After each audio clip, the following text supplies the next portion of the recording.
Hello, this is Dr. Lori. Welcome to this second video on converting numbers to graphs and back again. So in this second part, we'll be talking more about the box plots and how we will do the same kind of thing as we did for histograms in our earlier video. So box plots are used often when we do run into those issues where we have scale variables that are not normally distributed, and we still want to be able to convey information about them that is accurate. Or if we have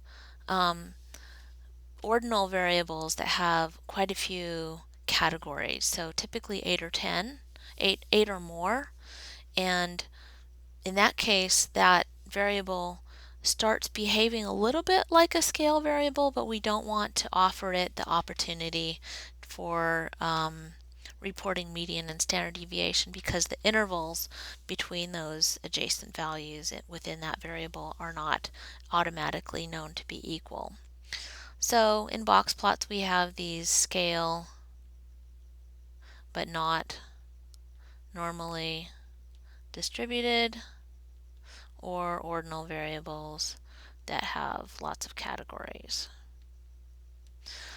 And so in this case, we still want to convert data into information that our stakeholders can use. And so let's say we were given some information. We were given the information that our median is equal to let's say 14, and our interquartile range is equal to 6. That's actually not enough information for us to be able to draw a box plot. And the reason is that this interquartile range could be any 6 values around the 14, the number 14. So let's say here we have on our scale, we'll just put 10, 12, 14, 16, 18, 20, and so forth. So if our interquartile range, if our median is located at 14, so I can draw that middle part of the box, our interquartile range could start way down low or it could be higher. We just don't know. And so I actually need some more information in order to be able to know where to put the box. So I need to know at least my 25th percentile. And let's say the 25th percentile is equal to 12. Well, now I have the information that I need in order to draw the box, because the bottom of the box is the 25th percentile and my interquartile range is equal to 6. So I'm going to go up 1, 2, 3, 4, 5, 6, and the top of my box is at 18. If I had complete information, the 75th percentile, they would tell me is equal to 18. So I can have any part of that information and it would allow me to draw my box. Now the other part of a box plot is the whiskers. And so we need to have a little bit more information in order to be able to draw how long the whiskers are. And the whiskers basically extend out from the ends of the boxes. I would need to know my minimum and my maximum value at least, and I may need also to have other information. So let's say in this case my minimum is 10 and my maximum is 22. I would draw the line out to 10 and up to 22, and that's my box and whiskers plot given all of this information.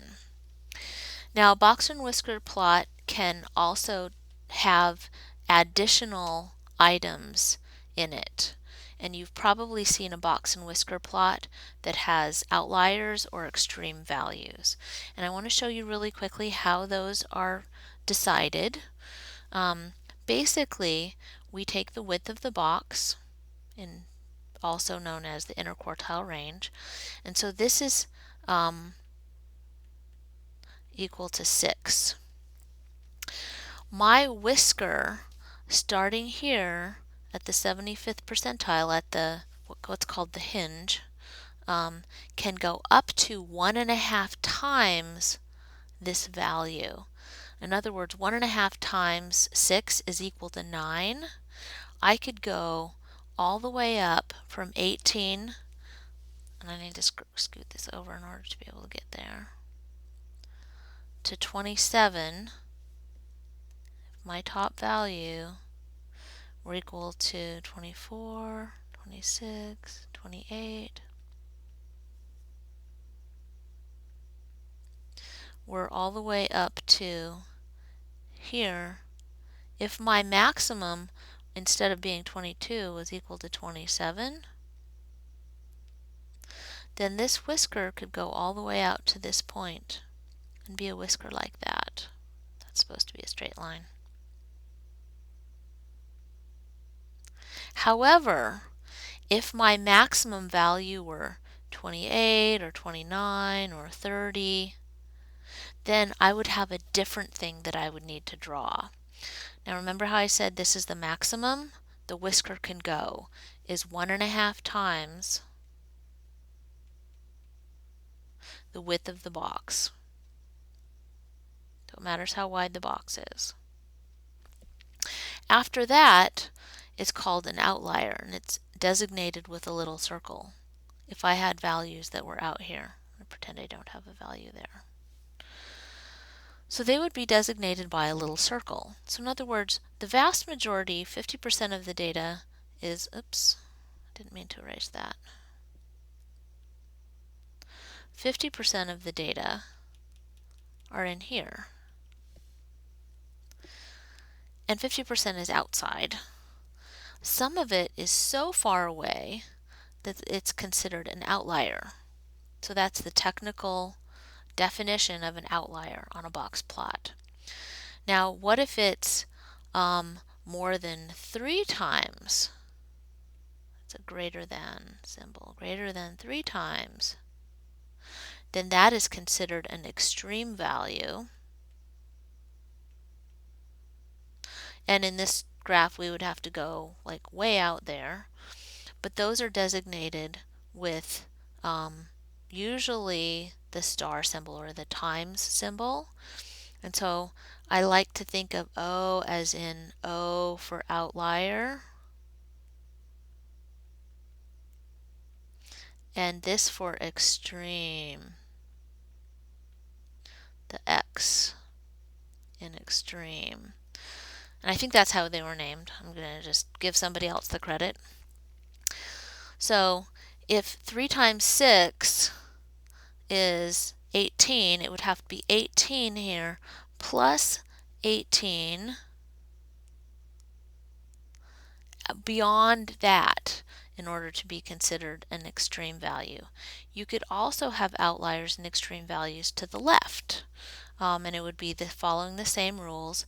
Outliers are anywhere between greater than 1.5 times the width of the box below this, let me get a different color, this bottom hinge point, greater than 1.5 times lower, and extreme values then would be more than 3 times. So the width of the box.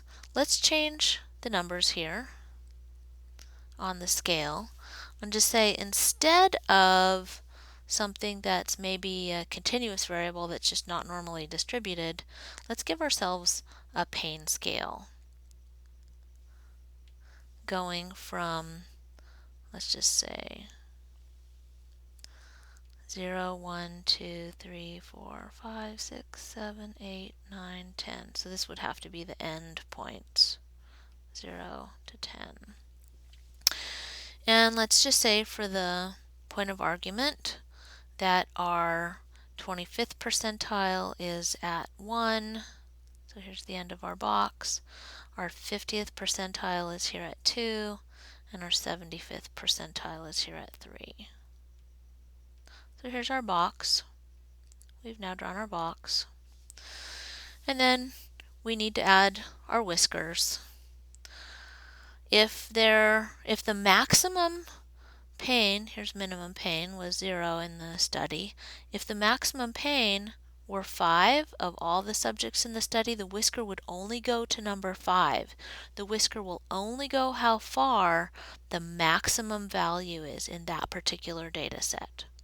However, if the maximum value was an 8, then we have to think about, do we draw our whisker all the way to that point, or do we draw our whisker up to a certain point and then that's considered an outlier? So let's think about the width of the box. The width of the box is 2, so our whisker can extend up to 3 away. So if we had one at 8, it would be considered an outlier. What if we had one at 10? What would that be considered? Well, our outliers are anywhere from 1.5 to, here's 1.5 times the width. Here's another 1.5. So outliers could be all the way to a 9, but if somebody had a pain of a 10, then that would be, in this case, would be considered an extreme value. And so there's another example of a box plot where we maybe know our median, our 25th and 75th percentile, our minimum, and then what do we do with specific maximum values. So that kind of overviews some of the important features about box plots. One of the things that I always like to think about is what could possibly go wrong. And in this case, in terms of a box plot, probably the number one thing that I've seen that is problematic for box plots is too few categories. In essence, what we've done is we've split our data points up into 4 groups. Here's group number 1, the less than 25%. Here's group number 2, the 25 to 50%. Here's group number 3, the 50 to 75%, depending how far our outliers go, because it includes them. Here's group number 4, our 75% and up. And if we have too few categories, what happens is that we can't split it into 4 groups. What if we only had 3 categories? You end up collapsing your box. You end up not having enough to really create a box plot that's a meaningful depiction of your data.